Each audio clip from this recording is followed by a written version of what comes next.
बाप की जब बेटी से बात हुई तो बाप को बेटी ने बताया कि बाबा आपने जो पैसे भेजे थे, माँ ने उनसे मुझे ईद के कपड़े तो ले दिए लेकिन चूड़ियां रह गई। बाप ने अपनी कमसिन बेटी से कहा कि बेटा जब मैं ईद पे आऊंगा तो अपनी बेटी के लिए चूड़ियां जरूर लाऊंगा। परदेश में मजदूरी करने वाले इस बाप को क्या पता था कि जब वो ईद पर घर जाएगा तो उसकी बेटी उसे सलामत नहीं मिलेगी।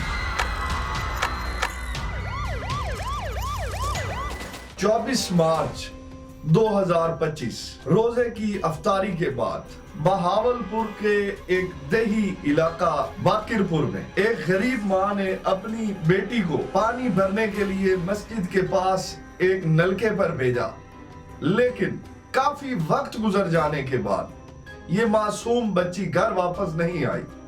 जब माँ ने देखा कि इतना टाइम हो गया है और फिजा अब तक घर वापस नहीं आई, तो वो परेशानी की हालत में अपने बाकी बच्चों को घर में छोड़कर घर से बाहर निकली और मस्जिद के पास गई जहां उस वक्त तरावियां हो रही थी। इस गरीब माँ ने जब देखा कि मस्जिद के करीब नलके पर फिजा मौजूद नहीं है और ना ही मस्जिद में है, तो इसने मस्जिद में ऐलान करवाया, इर्द गिर्द पूछा, लेकिन कहीं से फिजा का पता ना चला। बिलाखिर वहां का एक पड़ोसी जिसका नाम इलियास बताया गया, वो इस खातून के साथ मिला और इन दोनों ने मिलकर फिजा को ढूंढना शुरू कर दिया।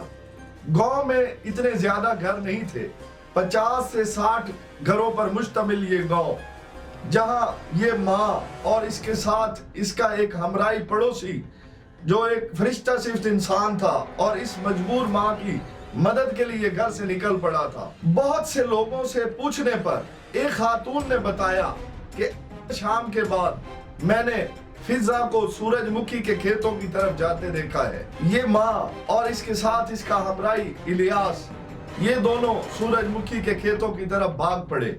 जो ही ये लोग सूरजमुखी के खेतों के पास पहुंचे तो इन्हें वहां से बच्ची के रोने की आवाजें आई और चीखने की आवाजें आई। बस ये आवाजें सुनते ही इस माँ को अंदाजा हो गया कि ये आवाज मेरी फिजा की है और ये भागकर उसके पास पहुंची। जैसे ही ये माँ उस बच्ची के पास पहुंची तो इसने देखा कि इस बच्ची का गला 3 जगह से कटा हुआ था और ये बच्ची खून में लथपथ थी। बच्ची ने इशारे से माँ को बताया कि उसके टांगों के दरमियान जो प्राइवेट हिस्सा है वहां उसको शदीद दर्द हो रहा है। ये बच्ची तड़प रही थी। इस माँ ने जब अपनी बच्ची को इस हालत में देखा तो वहां से इसे उठाया, मोटरसाइकिल पे डाला और सिविल हॉस्पिटल की तरफ लेकर भागे, लेकिन ये बच्ची रास्ते में ही दम तोड़ गई। बच्ची की इस तशवीशनाक हालत के बारे में जब पुलिस को पता चला तो पुलिस मौका पर पहुंच गई और पुलिस ने बच्ची की लाश को पोस्टमार्टम के लिए भिजवा दिया। जब बच्ची का पोस्टमार्टम हुआ तो पता चला कि बच्ची के साथ रेप हुआ है और रेप करने के बाद बच्ची को तेज धार आला से कत्ल करने की कोशिश की गई, लेकिन बच्ची की किस्मत कि वो माँ के आने तक जिंदा थी, लेकिन बदकिस्मती कि वो बच्ची सही सलामत अस्पताल तक ना पहुंच सकी और रास्ते में ही दम तोड़ गई। पुलिस ने इस केस की प्रॉपर इन्वेस्टिगेशन शुरू कर दी। पुलिस के बहुत से एहलकार सिविल ड्रेसेस में पूरे गांव में फैल गए और उन्होंने अपने तौर पर एक एक बंदे से इन्वेस्टिगेशन की, जिस पर उन्हें इस बात का यकीन हो गया कि इस बच्ची के कत्ल में और रेप में घर का ही कोई फर्द शामिल है।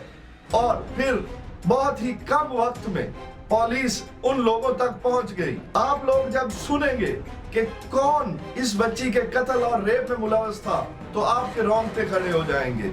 बच्ची का सगा मामा बच्ची को मस्जिद के नलके से साथ ले गया और दूसरा मामा भी इस गिलौने काम में शामिल था, यानी कि 2 सगे मामा अपनी बाजी के साथ रेप किया और फिर उसको कत्ल करने की कोशिश की गई ताकि वो बाद में इन्हें पहचान ना सके और पुलिस को इनके बारे में ना बता सके। तो पुलिस ने जो डीएनए सैंपल्स इकट्ठे किए थे वो लड़की के मामाओं के साथ मिल चुके थे और लड़की के मामा को पुलिस ने गिरफ्तार कर लिया था।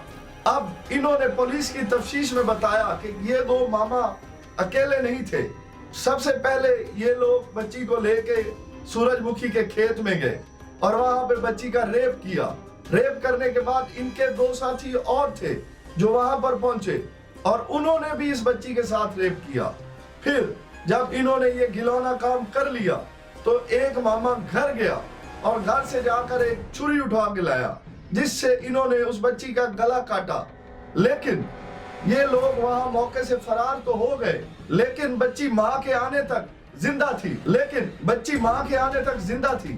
اور جب اس کی ماں اس تک پہنچی وہ بڑا درد بھرا لمحہ تھا. اس کی ماں کے لیے یہ قیامت کی گھڑی تھی. ایک طرف تو وہ اپنی بچی کا دکھ لیے بیٹھی تھی, اس سے بڑا دکھ یہ تھا کہ اسی کے سگے بھائیوں نے مل کر اسی کی بیٹی کا ریپ کیا اور قتل کیا. پولیس جب یہ سارا سچ جان چکی تھی تو مجرمان کو اعلیٰ قتل کی برآمدگی کے لیے سپاٹ پہ لے کر جا رہے تھے جہاں بچی کے ساتھ یہ سارا واقعہ ہوا تھا. رستے میں ان مجرمان کے ساتھیوں نے پولیس کی گاڑی پر حملہ کر دیا اور ان کو پولیس کی کسٹڈی سے بھگانے کی کوشش میں انہی کی گولیوں سے یہ لوگ ہلاک ہو گئے. لیکن جو لوگ بچانے آئے تھے وہ رات کے اندھیرے کا سہارا لے کر وہاں سے بھاگ نکلے. مجرمان عدالت میں تو نہ پیش ہو سکے لیکن وہ کیفر کردار تک ضرور پہنچ گئے. بے شک وہ اپنے ساتھیوں کی ہی گولیوں کا نشانہ بنے لیکن خدا نے انہیں عبرتناک موت دی. ہمارے ملک میں اس قسم کے ہزاروں کیس رپورٹ تو ہوتے ہیں لیکن ہمارا عدالتی نظام اتنا ناقص ہے کہ اس قسم کے لوگ اگر ایک کورٹ سے سزا ہو جائیں تو دوسرے کورٹ سے وہ لوگ رہا ہو جاتے ہیں, جس کی وجہ سے ان کرائم کی ریشو میں اضافہ ہوتا جا رہا ہے. اگر ہمارے ملک میں اس جیسے کرائم کرنے والوں کو آن دا سپاٹ سزا دی جائے تو شاید ہی ہمارے ملک میں اس قسم کے واقعات رک سکیں.